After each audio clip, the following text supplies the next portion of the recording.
جناب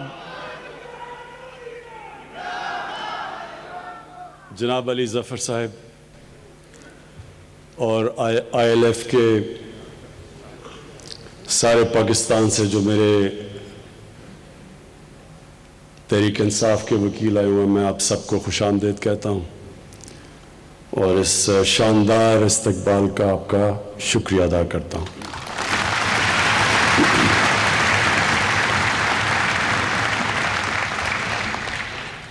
مجھے علی ظفر کی جو انہوں نے مختصر تقریر کی، مجھے جو چیز پسند آئی، انہوں نے حضرت علی رضی اللہ تعالیٰ کا، انہوں نے جو ان کا قول تھا کہ کفر کا نظام چل جائے گا، لیکن ایک نظام جس میں ناانصافی اور ظلم ہو وہ نہیں چل سکتا۔ یہ اس سے پہلے جو احمد اویس نے بات کی کہ مدینہ کی ریاست یہ کیا تھی، کہ میں نے جان کے الیکشن سے پہلے مدینہ کی ریاست کی بات نہیں کی، کیونکہ میں یہ نہیں چاہتا تھا کوئی یہ سمجھے کہ میں اس کو استعمال کر رہا ہوں ووٹ لینے کے لیے۔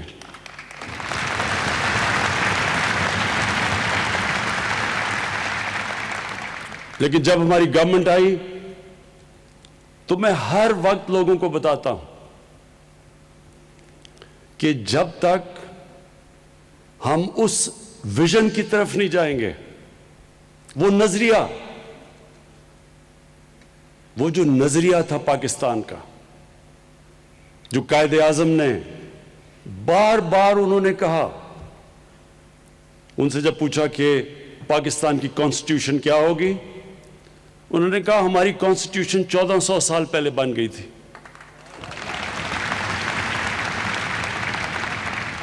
اور علامہ اقبال کو جتنا آپ پڑھیں تو وہ ایک ہی چیز کہتے تھے۔ علامہ اقبال یہ کہتے تھے کہ جو مسلمان معاشرہ تھا وہ جب بھی اٹھا ہے تو وہ ان اصولوں کی طرف گیا جو مدینہ کی ریاست کے اصول تھے۔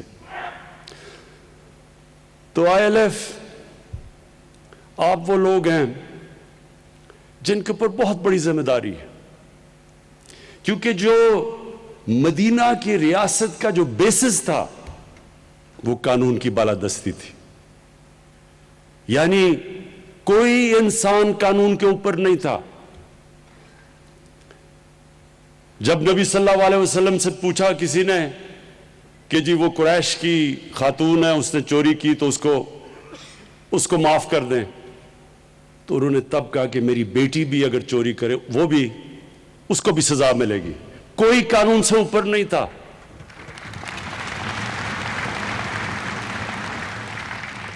یہ یاد رکھیں، یہ ایک سیولائز سوسائٹی کا بنیاد ہے قانون کی بالادستی۔ کوئی سوسائٹی جس کے اندر قانون کی بالادستی نہیں ہے، رول آف لا نہیں ہے، کبھی مقابلہ نہیں کر سکتی اس معاشرے کا جس میں رول آف لا ہے۔ مسلمانوں سے پہلے رومنز دنیا کی سپر پاور تھے، رومن لا تھا، باقیوں کو وہ باربیرینز کہتے تھے کیونکہ ان کے پاس قانون نہیں تھا۔ گریکس اس سے پہلے تھے، ان کی سٹی سٹیٹس تھی، ڈیموکریٹک تھی، قانون تھا، وہ آگے نکل گئے دنیا سے۔ جب مسلمانوں کا عروج ہوا تو میں اس لیے بار بار اپنی یوتھ کو کہتا ہوں، نوجوانوں کو کہتا ہوں، وہ سٹڈی کریں، وہ تاریخ کا حصہ ہے، وہ کوئی میتھولوجی نہیں ہے۔ 623 کو کیا تھا، ہجرت ہوئی، اس کے بعد کیا 625 کو جنگ بدر ہوئی، 636 کو رومن ایمپائر بیزنٹائن یارمو کی جنگ کے اندر ہار جاتا ہے، جو 625 صرف 313 لڑنے والے تھے۔ 11 سال کے بعد رومن ایمپائر گر جاتا ہے، 12 سال کے بعد پرشین ایمپائر ان کے سامنے گر جاتا ہے۔ تاریخ کا حصہ ہے۔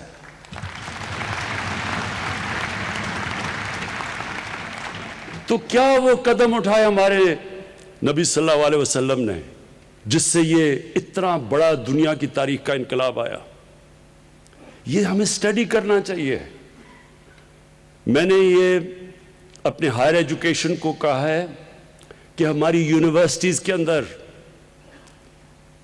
پی ایچ ڈی اسکالرشپ دیں, بتائیں, ہمارے نوجوان اسٹڈی کریں, کیونکہ یہ تاریخ کا حصہ ہے. کیا تھا وہ انقلاب, کیسے وہ عرب جن کو پوچھتا کوئی نہیں تھا, 2 سپر پاورز تھی, ایک طرف پرشین امپائر, دوسری طرف رومن امپائر, وہ کیا چیز انہوں نے کی کہ دنیا کی تاریخ بدل گئی.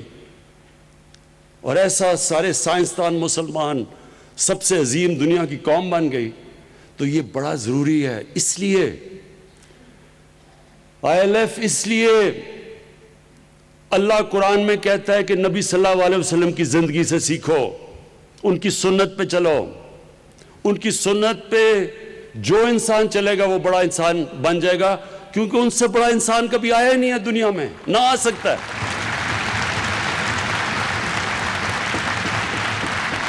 اور جو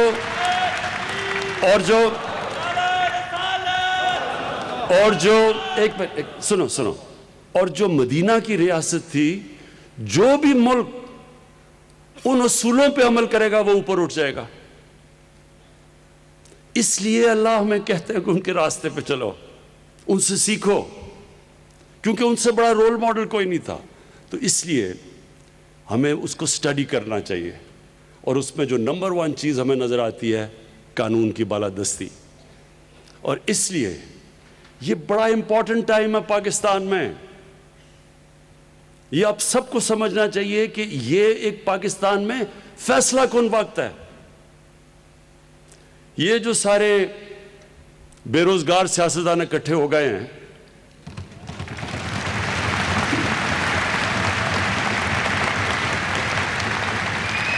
اس کا ایک منٹ سنو, اس کا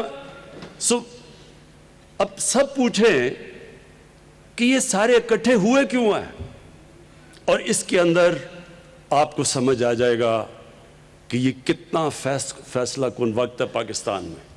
یہ سارے اکٹھے اس لیے ہوئے ہیں کہ یہ قانون کی بالادستی نہیں مانتے. یہ کہہ رہے ہیں اصل میں کہ ہم قانون سے اوپر ہیں, ہم جواب دہ نہیں ہیں, ہم چوری کریں, ہم ڈاکے ماریں, ہمیں کوئی ہاتھ نہ لگائے. ہم اگر کوئی ہاتھ لگائے گا تو جناب یہ انتقامی کارروائی ہوگی, عدالت فیصلہ کرے گی. پورا 2 سال کے بعد JIT کے بعد عدالت فیصلہ کرتی ہے تو وہ اگلا کہتا ہے مجھے کیوں نکالا, مانتا ہی نہیں ہے. پاکستان کا سپریم کورٹ کے وہ فیصلے نہیں مانتا. اس کے بعد ان کے سارا جو فیملی ہے وہ کوئی مانتی نہیں ہے. تو وہ کیوں نہیں مانتے؟ کیونکہ وہ اصل میں یہ کہہ رہے ہیں کہ ہم قانون کے اوپر ہیں. پاکستان کا قانون ہمارے لیے نہیں ہے, ہم کوئی خاص کلاس ہے, یہ جو مرضی کرو ملک میں. ہم شروع ہوئے 1 فیکٹری سے 30 فیکٹریاں بن گئی, اربوں روپیہ آ گیا, باہر پراپرٹیز آ گئی, لیکن ہمیں کوئی نہیں پوچھ سکتا. اور یہ ہے اصل میں, یہ ہے فیصلہ کل وقت پاکستان میں. کیا یہ کلاس جنہوں نے 30 سال سے صرف یہ دیکھ لیں گے 30 سال پہلے ان کے پاس کیا تھا اور آج کیا ہے, اگر یہ کلاس یہ سمجھ رہی ہے کہ سڑکوں پہ نکل کے عمران خان کو بلیک میل کر لیں گے, تو آپ نے ابھی پہلے دیکھ لیا کہ جلسے کتنے بڑے بڑے ہم نے کیے ہیں. میں یہ سارے مل کے بھی یہ کوئی 2 سال بھی جلسے کر دیں تو ایک جلسہ ہمارا ان سے زیادہ تھا.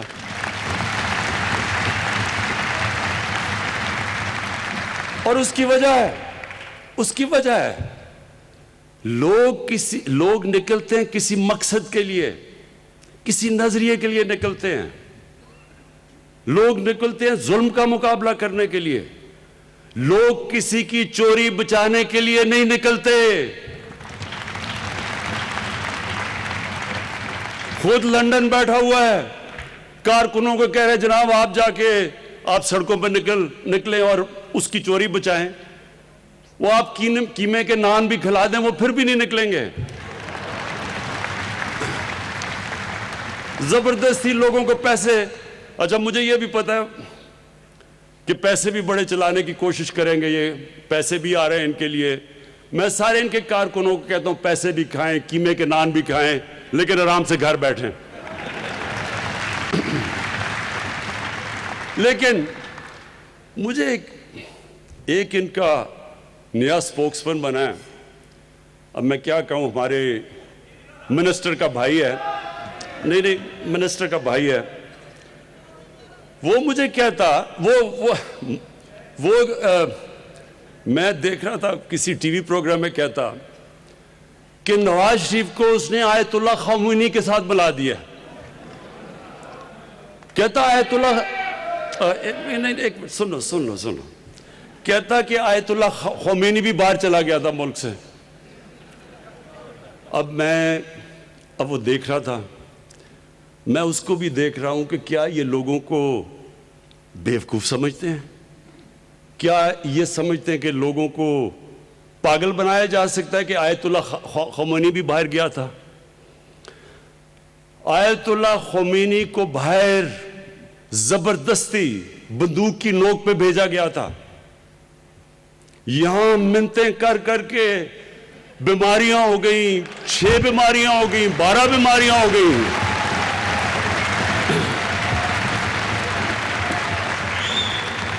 مجھے یاد، اب ہماری کیبنٹ کی میٹنگ ہو رہی ہے، سنیں ذرا، ابھی سنیں،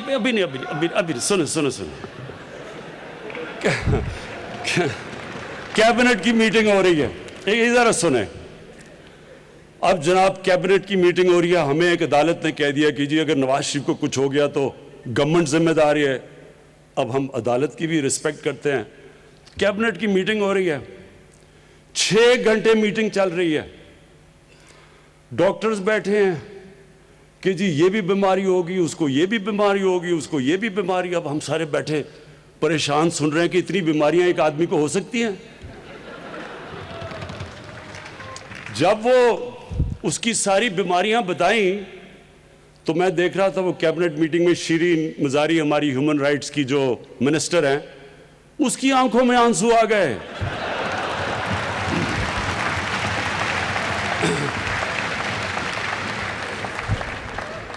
اب جو بھی شیرین کو جانتی ہیں، اگر شیرین مزاری کی آنکھوں میں آنسو آ گئے تو سوچیں کہ کس طرح کی بیماریاں میں بتائی گئی تھی۔ ہمیں خوف آ گیا کہ یہ وہ جہاز کی سیڑھیوں پہ بھی چڑھ سکے گا یا نہیں، اور یہ وہ وہاں جا کے جیسی لنڈن کی ہوا لگی، ایک اور نواز شریف نکلا ہے، اور اس کو زبیر کہہ رہے کہ یہ آیت اللہ خمینی کے ساتھ مقابلہ کر رہا ہے اس کا۔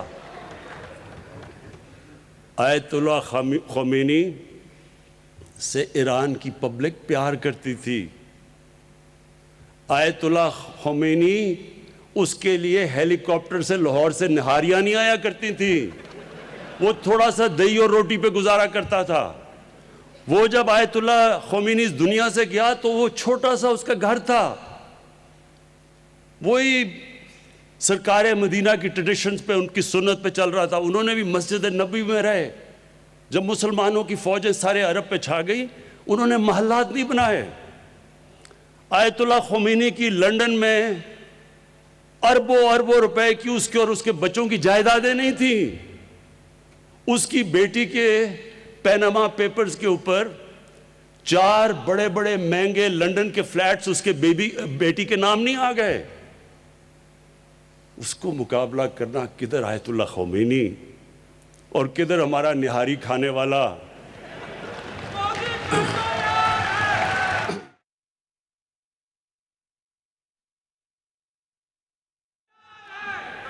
لیکن پھر ذرا سن لیں، میں نے جب اس کے ساتھ وہ جو سارے ابھی بے روزگاروں کی میں لائن دیکھ رہا تھا تو ان کو، اور جب ان کے بھی سارے لوگوں کو دیکھتا ہوں تو میں سوچتا ہوں کہ کیا ان کو کوئی شرم نہیں آتی کہ ان کے لیڈر نے اس طرح ملک کا پیسہ چوری کر کے باہر لے گیا؟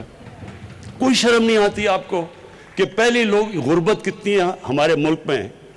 ایک 3 دفعہ پرائم منسٹر، 1 سے 30 فیکٹریاں، لندن میں ہر بچے کے اربوں روپے کے گھر، ہل میٹل، کوئی یعنی کوئی ان کو نہیں کہ آج تک ایک اوتھینٹک ڈاکیومنٹ نہیں بتا سکا کہ یہ اربوں روپے کی پراپرٹیز کیسے آئی، یہ منی ٹریل کدھر گئی، پیسہ باہر کیسے گیا۔ اگر میں ایک کرکٹر ہو کے ایک فلیٹ لیتا ہوں 34-35 سال پہلے اور 40 سال پرانے کانٹریکٹ دکھا سکتا ہوں عدالت کو، جب مجھے ضرورت نہیں تھی، میں تو کوئی پبلک آفس ہولڈر نہیں تھا، میں تو کوئی وزیر نہیں تھا، میں تو کوئی وزیر اعلیٰ نہیں تھا، میں تو کرکٹ کھیلتا تھا، انٹرنیشنل کرکٹر تھا، اس کے باوجود عدالت کے اندر میں نے جو انہوں نے میرے سے ڈاکیومنٹس مانگی، 40 سال پرانے کانٹریکٹس دکھائے ان کو۔ تو جو 3 دفعہ ملک کا پرائم منسٹر ایک ڈاکیومنٹ نہ دکھا سکے، تو ان کے جو لوگ ہیں سارے، کیا ان کو کوئی شرم نہیں آتی کہ غریب ملک سے پیسہ لے کے باہر لے گیا؟ میں نے سوچا کہ کوئی اتنا یا تو بہت ہی بڑا کوئی ڈفر ہوگا جو سمجھے کہ واقعی یہ ایماندار ہے، لیکن پھر چند دن پہلے میں نے دیکھا کہ ان کا ایک سینئر عہدیدار صبح کے 3 بجے کسی خاتون کے گھر تنظیم سازی کرنے چلا گیا۔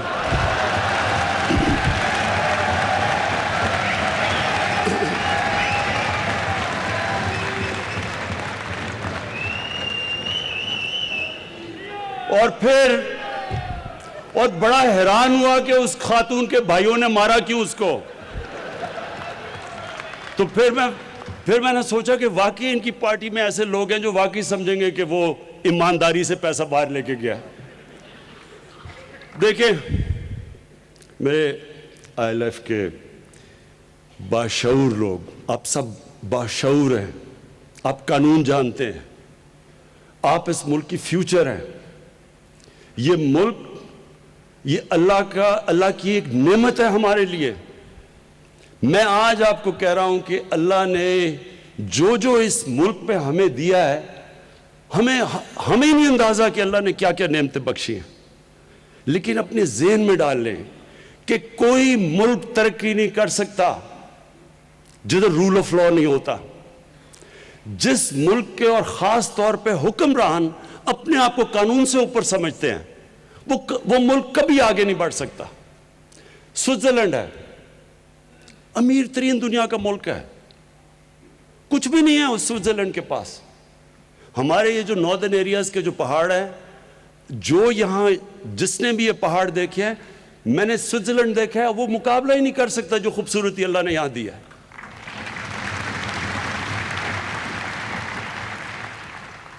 جو زرخ زمین دی ہے، جو ہماری ورائٹی دی ہے، یعنی اللہ نے کیا چیز نہیں دی اس ملک کو۔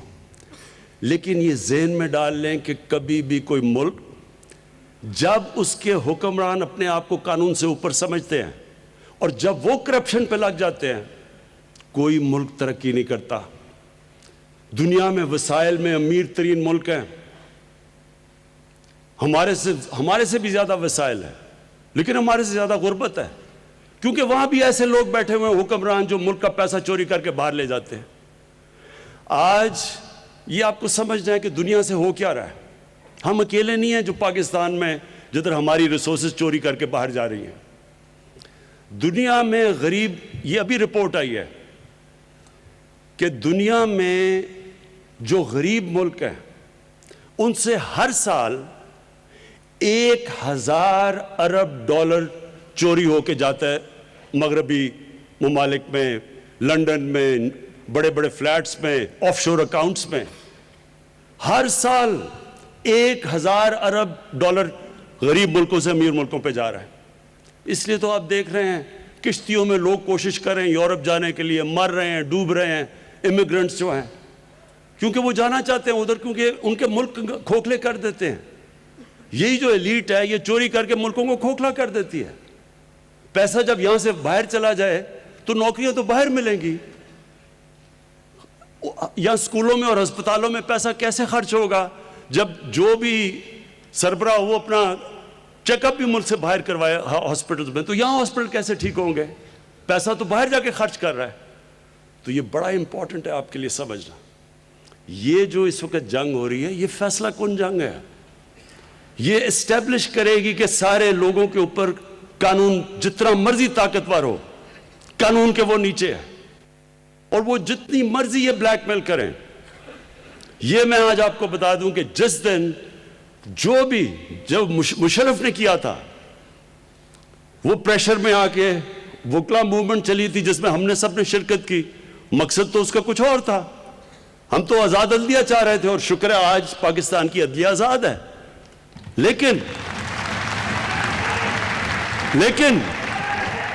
لیکن اس پریشر میں جنرل مشرف اس پریشر میں آ کے این آر او دے گیا دونوں کو.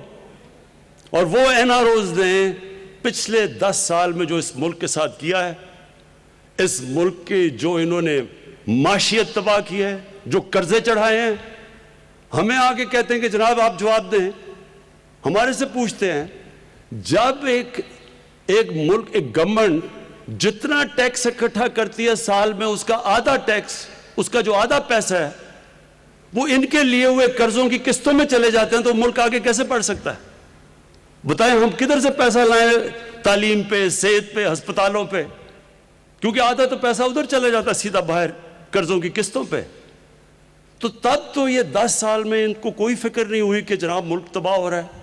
مل کے دونوں حکومت کر رہے تھے.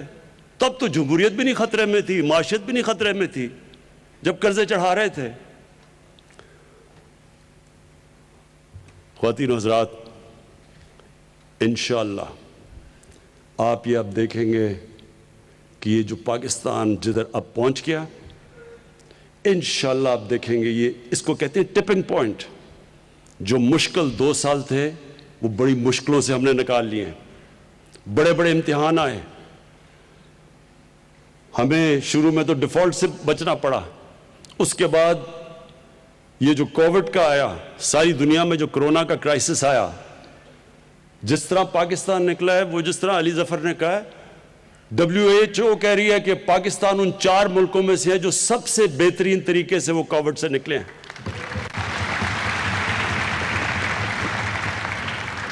ادھر سے نکلے تو پھر یہ جو ڈاکوؤں کی کولیشن ہے, انہوں نے کوشش کی ہمیں فیٹف کے قانون کے اوپر پھنسانے کی. انہوں نے کہا اگر آپ فیٹف پہ اگر میں بلیک لسٹ ہو جاتے ہیں تو پاکستان کے اوپر سینکشنز لگ جائیں گی, تو معاشیت تو تباہ ہو جائے گی. تو فیٹف کو بلیک میل اس سے کیا ہمیں این آر او لینے کے لیے. این آر او کہتے جی اچھا منافقت دیکھیں, ہم کوئی این آر او نہیں مانگ رہے. وہ جو انہوں نے ہمیں جو کہا جی ہم فیٹف میں تب آپ کے ساتھ چلیں گے اگر 34 شکیں نیب کے قانون کی 38 میں سے 34 شکوں کو چینج کرو, تب ہم فیٹف کے اوپر ووٹ دیں گے. مطلب نیب کو ختم کر دو. اس پہ کوشش کی, بلیک میل کی. جب ادھر سے نکلے تو اب یہ گھبرا گئے. گھبرائے اس لیے ہیں کہ پاکستان اس وقت اوپر جا رہا ہے. اس مہینے آپ حیران ہوں گے سب کہ ساری دنیا میں اس وقت مشکل حالات ہیں. پاکستان میں جو سیمنٹ کی سیل ہوئی ہے پچھلے مہینے, وہ پاکستان کی تاریخ میں سب سے زیادہ ہوئی ہے. جو پچھلے مہینے موٹر سائیکلوں کی جو موٹر سائیکل کی سیل ہوئی ہے پاکستان میں, وہ بھی ریکارڈ سیل ہوئی ہے 1 مہینے میں. اس کا مطلب کہ ملک آگے نکل رہا ہے. اس کا مطلب کہ ہم اب وہ برے بحران سے نکل رہے ہیں. اس لیے بھی ان کو مشکل پڑی ہوئی ہے کہ جلدی جلدی سے تبدیلی لے, گورنمنٹ چینج کرو. دیکھیں, اور یہ جو ایک آخر میں 2 پوائنٹس کہنا چاہتا ہوں. انہوں نے یہ جو بات کی, جو پاکستانی فوج کے اوپر انہوں نے جو حملے کیے ہیں اور جو زبان استعمال کی ہے, میں صرف ایک چیز کہنا چاہتا ہوں کہ اگر کوئی بھی ایک منٹ اس وقت اگر ہندوستان کا ایجنڈا کوئی بھی لے کے پھر رہا ہے تو وہ یہ لے کے پھر رہے ہیں.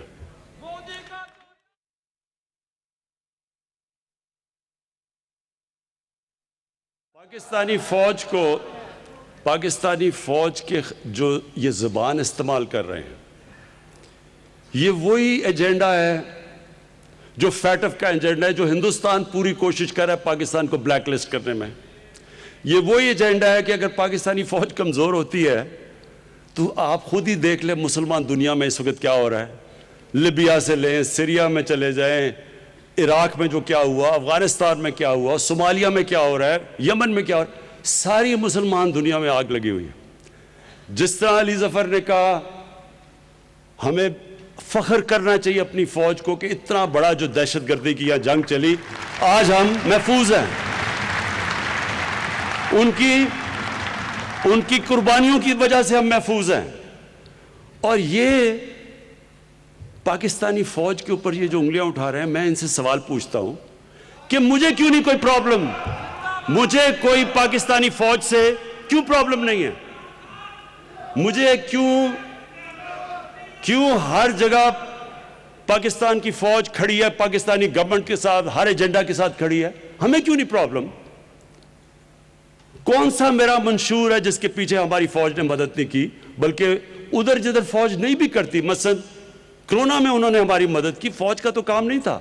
ہاں کراچی میں مدد کی، جدھر بڑا بچایا، جو نالوں کے اندر انہوں نے فوج کی وجہ سے صفائی کی، بچ گیا کراچی. ایک منٹ سن لیں، ایک منٹ سنیں پلیز سن لیں.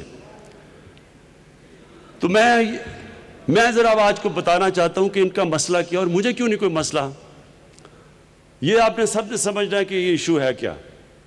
ایشو یہ ہے کہ اگر آج عمران خان پیسہ بنانا شروع کر دے اور اگر میں یہاں سے پیسہ چوری کر کے باہر منی لانڈرنگ شروع کر دوں تو سب سے پہلے ہماری ISI کو پتہ چلے گا. کیوں پتہ چلے گا؟ کیونکہ ISI ایک دنیا کی ٹاپ ایجنسی ہے، مانتے ہیں اس کو.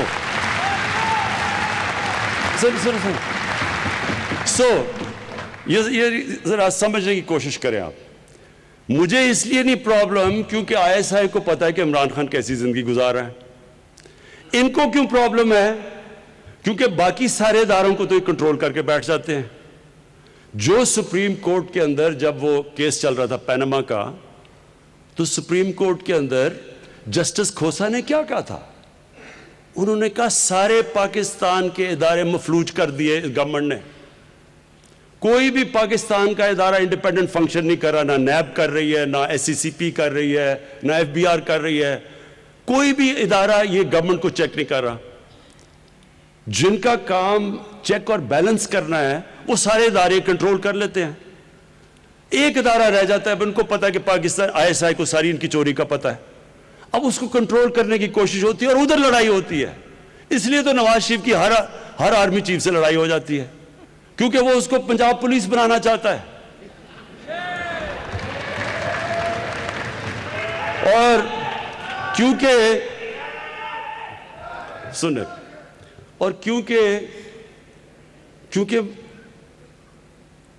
فوج کو پتا ہے، جب ان کو پتا چل جاتا ہے وہ جا کے چپ کر کے بتاتے ہیں ان کو کہ دیکھیں جی آپ نے ادھر اتنی کمیشن لے لی، ادھر اتنا پیسہ بنا لیا. تو یہ ان کو سارا وقت ڈرے ہوئے ہوتے ہیں. تو جب نواز شریف نے کہا نا کہ جی وہ مجھے ایک ISI کے جنرل ظہیر الاسلام نے کہا کہ استعفیٰ دو، کیوں اس نے کہا اور تم نے کیوں چپ کر کے سن لیا؟ کیونکہ ظہیر الاسلام کو پتا تھا تم نے کتنا پیسہ چوری کیا ہوا ہے.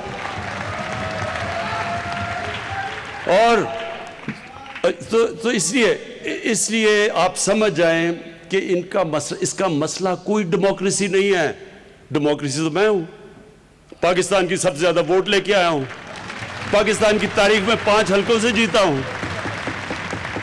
اور یہ جو کہتے ہیں کہ الیکشن میں دھاندلی ہوئی، ذرا کوئی الیکشن کا ریکارڈ تو دیکھ لیں 2013 کا اور 2018 کا. صرف ریکارڈ اٹھا کے دیکھ لیں.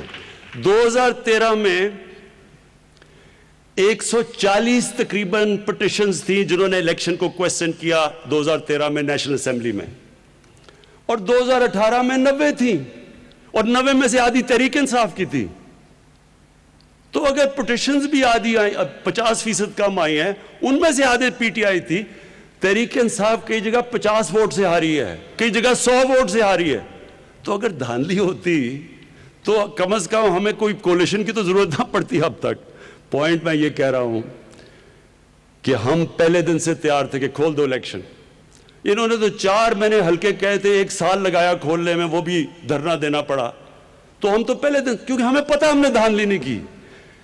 تو مسئلہ کیا ہے؟ مسئلہ ان کا یہ ہے کہ انہوں نے پوری طرح عدلیہ کو بھی برا بھلا, فوج کو برا بھلا, گورنمنٹ کو برا بھلا, صرف 1 پوائنٹ ایجنڈا ہے کہ کسی طرح ہم ان کی, کیونکہ یہ کوئی خاص قوم نکلی ہے, چوری بھی کر دیں تو ان کو کچھ نہیں کہنا, کسی طرح ان کو این آر او مل جائے.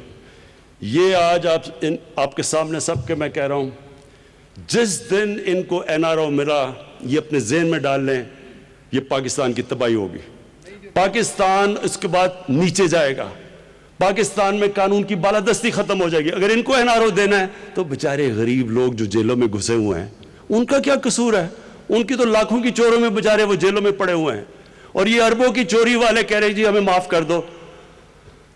تو آخر میں ان کو بھی پیغام دینا چاہتا ہوں کہ آپ نے جو مرضی کرنا ہے, جتنے مرضی جلسے کرنے ہیں, جدھر آپ نے قانون توڑا, میں آپ کو آج واضح کر رہا ہوں کہ میں سیدھا آپ جیل میں جائیں گے, اور وہ جیل میں نہیں, اب وی آئی پی جیل میں نہیں جائیں گے, اب جائیں گے جدھر عام بیچارہ غریب آدمی, غریب جدھر مجرم جاتا ہے. اور آپ سب کے لیے میرے آئی ایل ایف کے دوستوں, میں آپ کو آخری 3 چیزیں کہتا ہوں. نمبر 1, سن لیں. نمبر 1, انشاءاللہ سارے میں وکیلوں کو ہیلتھ کارڈ دلواؤں گا.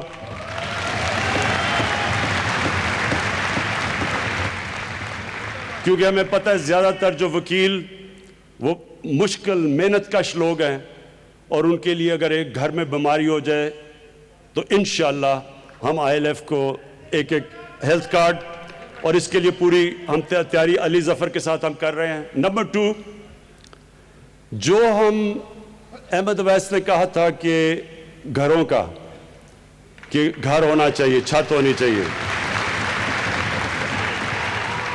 اس کے لیے نیا پاکستان جو ہم ہاؤسنگ بنا رہے ہیں, اس کا مقصد کیا ہے؟ اس کا مقصد یہ ہے کہ دیکھیں لوگوں کے پاس کیش نہیں ہوتا گھر خریدنے کے لیے, تو نئے پاکستان کے اندر ہاؤسنگ میں ہم پہلی دفعہ پاکستان میں بینک فائنانس کر رہے ہیں, اور بینک فائنانس ایسے کر رہے ہیں کہ 5% انٹرسٹ کے اوپر لمبی ہم فائنانسنگ کریں گے, تاکہ وہ جو لوگ تنخواہ دار ہوں, وہ یا جن کے پاس پیسہ نہ ہو پورا گھر لینے کے لیے, ان کے لیے ہم آسانی پیدا کریں کہ وہ آسان قسطوں میں اپنا گھر لے لیں. تو انشاءاللہ اس میں بھی آپ کے لیے, اس کے لیے مدد کریں گے. اور تیسری چیز یہ جو ابھی بات کی احمد اویس نے, یہ ساری دنیا میں ہوتا ہے. جو بھی چیزیں, جو مثلا کانٹریکٹ سائن ہوتے ہیں, ہر جگہ پٹیشنز, اس کے اندر وکیل ہوتے ہیں. وکیلوں کا اس لیے آپ کے لیے روزگار بھی ہو جائے گا, آپ کے لیے آمدنی بھی ہو جائے گی, اور یہ پریکٹس ساری دنیا میں ہوتی ہے. تو انشاءاللہ یہ بھی ہم تینوں چیزیں آپ کو کر دیں گے. اور یہ آپ سب کے لیے آئی ایل ایف دور دور سے آپ آئے ہوئے ہیں, میں آپ کا شکریہ ادا بھی کرتا ہوں. میں آپ کو بھی علی ظفر اس فنکشن کا آپ کو خراج تحسین پیش کرتا ہوں, اور میں یہ چاہتا ہوں کہ آپ سب پاکستان کے فیوچر لیڈرز بنیں, آپ سب پارٹیسپیٹ کریں پولیٹکس میں. قائد اعظم محمد علی جناح ایک میرا لیڈر میں مانتا ہوں, اور وہ ہیں قائد اعظم محمد علی جناح, اور وہ ایک بیرسٹر تھے بہترین. انہوں نے, قائد اعظم نے ہمیں اصل میں بتایا کہ پولیٹکس کیا ہوتی ہے, نظریہ کیا ہوتا ہے, ایمانداری کیا ہوتی ہے. اور میں چاہتا ہوں کہ آپ سب وکیل ان کی مثال کے اوپر چلیں. بہت بہت شکریہ. وزیر اعظم عمران خان کا تقریب سے خطاب. اسلام آباد میں انصاف لوئرز فورم کی تقریب سے وہ خطاب کر رہے تھے.